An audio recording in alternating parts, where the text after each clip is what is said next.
அளவுக்கு மிஞ்சினால் அமிர்தமும் நஞ்சு.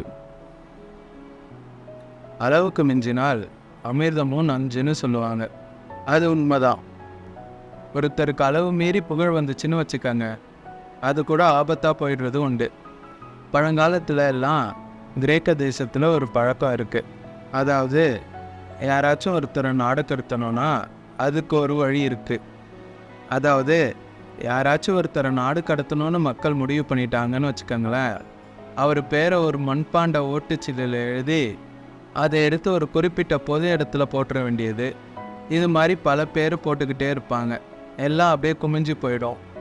அந்த ஓட்டாஞ்சில்லு குவியலில் யாரோட பேர் அதிகமாக இருக்கோ அந்த நபரை ஒரு 10 ஆண்டுகள் நாடு கடத்திடுவாங்க.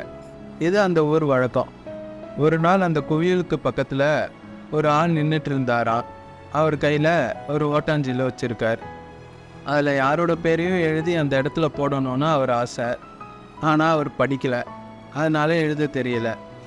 யாராவது அந்த வழியாக வருவாங்களான்னு பார்த்துக்கிட்டே நின்றுக்கிட்டு இருக்காரு. ஒரு பெரியவர் வந்துக்கிட்டு இருந்தார். அவர்கிட்ட ஓடினார். கையில் இருந்த மண்பாண்ட சில்லை கொடுத்தாரு. ஐயா, இதில் ஒரு பேரை எழுதி கொடுங்களேன்னு சொன்னார்.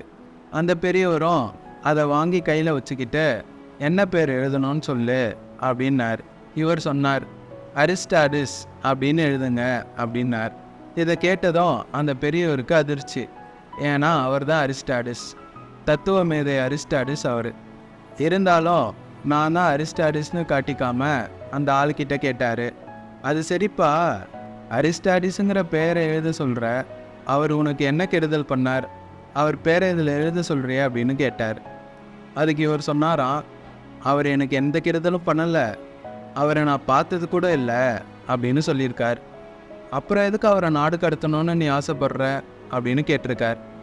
இப்போ அந்த ஆள் சொல்கிறாரு, அரிஸ்டாடிஸை பற்றி எல்லாரும் பேசுகிறாங்க, அவர் ரொம்ப நல்லவர், அவர் ஒரு பெரிய அறிவாளிங்கிறாங்க, அவர் ஒரு பெரிய வள்ளல் பேரறிஞர், இப்படி எல்லாரும் சொல்கிறத கேட்டு கேட்டு எனக்கு ரொம்ப அழுத்து போச்சு, அதனால தான் நான் வெறுப்பாயிட்டேன் அப்படின்னு சொன்னாராம்.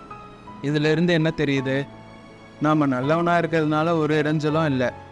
ஆனால் நம்மளை நல்லவன்னு எல்லாரும் சொல்ல ஆரம்பிச்சிட்டாங்கன்னு வச்சுக்கோங்களேன், அப்போ இடைஞ்சல் ஆரம்பமாயிடுச்சுன்னு அர்த்தம். எதுவுமே அளவுக்கு மிஞ்சி போகாமல் பார்த்துக்க வேண்டியது ரொம்ப அவசியம்.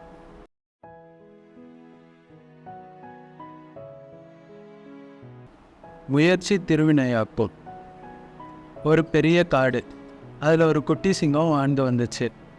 அது அந்த காட்டோட ராஜவம்சத்தில் பிறந்த குட்டி. என்னதான் ராஜவம்சத்தில் பிறந்திருந்தாலும் அந்த குட்டி சிங்கம் பயத்தோடவே வளர்ந்துச்சு. மற்ற சிங்கங்களை போல இந்த குட்டி சிங்கத்துக்கு கர்ஜிக்க தெரியல. அந்த குட்டி சிங்கத்துக்கு கர்ஜனை வரவே இல்லை. இதனால் அது நாம் அடுத்து ராஜா ஆக தகுதி இல்லைன்னு நம்பிக்கை இல்லாமல் இருந்துச்சு. சிங்கத்தோட உண்மையான பலம் அதோட கர்ஜனையில் இல்லை, அதோட மன உறுதியிலையும் தைரியத்திலையும் தான் இருக்குன்னு குட்டி சிங்கத்துக்கு தெரியலை. குட்டி சிங்கம் தங்கியிருந்த காட்டுக்கு பெரும் பஞ்சம் வந்துச்சு. இதனால் அங்கே இருந்த விலங்குகள்லாம் அழிவின் விளிம்புக்கு போயிடுச்சு. எப்படியாச்சும் நம்ம கூட இருக்க மிருகங்களையும் நம்ம குடும்பத்தையும் காப்பாற்றணும்னு வளமான நிலப்பகுதியை தேடி குட்டி சிங்கம் புறப்பட்டுச்சு. அதோட நிலப்பரப்பை விட்டு ரொம்ப தூரம் பயணிச்சிச்சு. அங்கே இன்னொரு சிங்கக்கூட்டத்தை பார்த்து ரொம்பவே பயந்து போச்சு இந்த குட்டி சிங்கம். இதை கவனித்த அந்த சிங்கக்கூட்டத்தில் இருக்க ஒரு சிங்கம் குட்டி சிங்கம் பக்கத்தில் வந்துச்சு.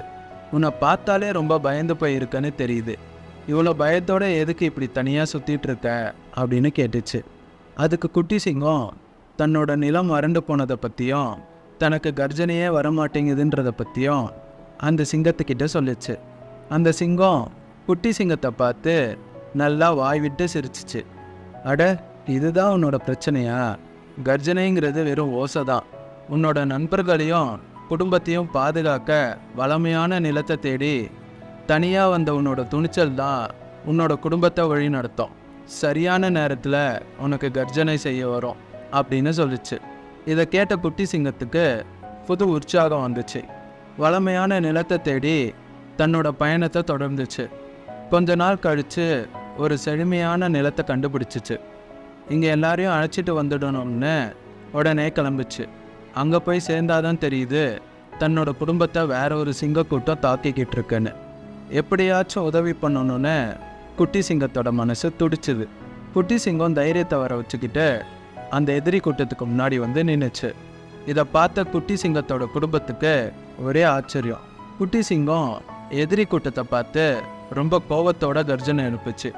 அந்த கர்ஜனையில் இருக்க வலிமையை பார்த்து எதிரி கூட்டம் சிதறி ஓடிடுச்சு. அந்த குட்டி சிங்கத்துக்கு இப்போ தான் ஒன்று புரிய வந்துச்சு. நம்மளோட தைரியமும் சக்தியும் குடும்பத்தை எதிரி கூட்டத்திலிருந்து காப்பாற்றி ஆகணுன்ற துணிச்சலும் தான் கர்ஜனை செய்ய வச்சுச்சுன்னு.